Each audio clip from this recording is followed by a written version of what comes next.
மத்திய மாநில அரசுகளை கேள்வி கேட்கக்கூடிய நீதிமன்றங்கள் கேள்வி கேட்குதா? கேட்க சூர்யா மேல வழக்குங்கிறான். சூர்யா என்ன கேட்டாரு? இந்த நாட்டின் குடிமகனுக்கு இதை சொல்றதுக்கு அருகதை இல்லையா?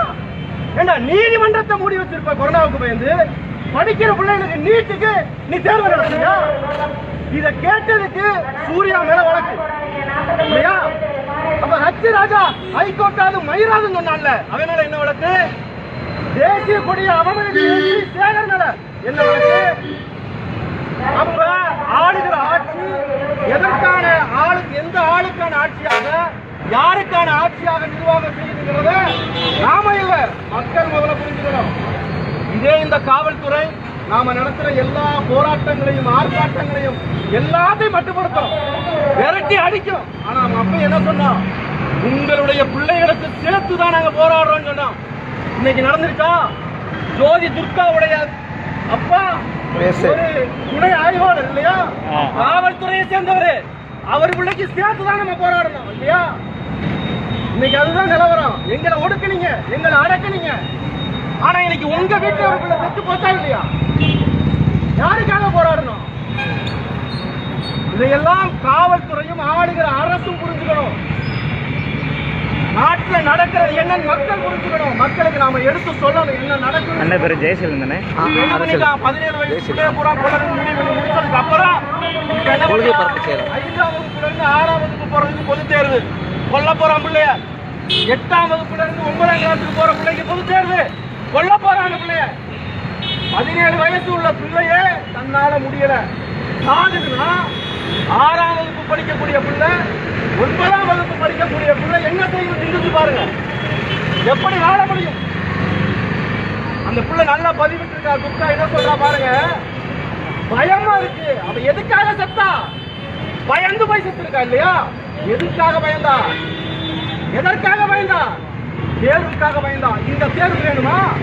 இந்த தேர்வு வேணுமா? நம்ம சிந்திக்கணும். நான் சோர்வடைஞ்சிட்டேங்கிறான். எத்தனை வயசுல? 70 வயசுலயா? 80 வயசுலயா? 17 வயசுல இந்த நாட்டின் குடிமகள்ல ஒரு பிள்ளை நான் சோர்வடைந்து விட்டேன், ஆகவே நான் சாகிறேன் சொல்றான்னா, இந்த அரசியல்வாதிகளை தூக்கு போட்டு சாகுங்க, தூக்கு போட்டு சாகுங்க. என்னடா இங்க மருத்துவத்துல நாங்க என்னடா சிறப்பா இல்லாம போயிட்டோம்? என்ன சிறப்பா இல்லைங்க.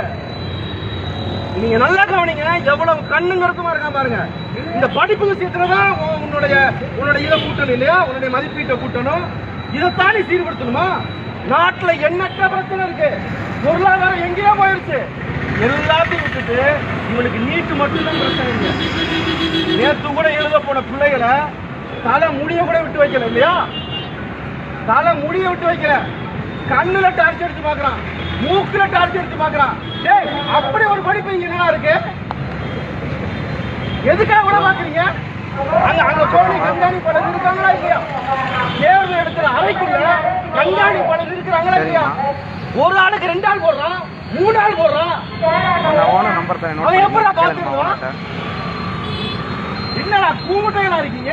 நான் பால் போட்டேன். இப்ப நான் அந்த பிள்ளைய தலைய கோதி விட்டு பாத்துருக்கான். பிள்ளைய அந்த பிள்ளை உயரமா இருந்துச்சான். முழங்கால் போட சொல்லியிருக்கான். முழங்கால் போட சொல்லி தலைய போட்டு பாருங்க. கௌதமா எவ்வளவு பெரிய வெக்கக்கேடு அநியாயங்கள் நடந்துட்டு இருக்காங்க நாட்டுல. சரிங்கம்மா. ஒரு பிள்ளைய கடைசி வரைக்கும் பரிசு எழுத விடல. ஏன்னா அவருக்கு சந்தேகமா இருந்துச்சான். ஏண்டா நீ காவல்துறையா உளவுத்துறையா? பரீட்சை எழுத போன பிள்ளைய, தேர்வு எழுத பிள்ளைய பார்த்து உன் மேல எனக்கு சந்தேகமா இருக்கு, கடைசி வரைக்கும் அந்த பிள்ளைய போக விடாம நிறுத்தி வச்சு 4 பிள்ளைங்க இந்த மாதிரி எடுத்திருக்கான். அடிப்படை தெரியாத ஒரு கூட்டமா இருக்குது. அவங்க கிட்ட அதிகாரம் இருக்குது. என்ன செய்ய முடியும்? இதெல்லாம் மாற்றணும்.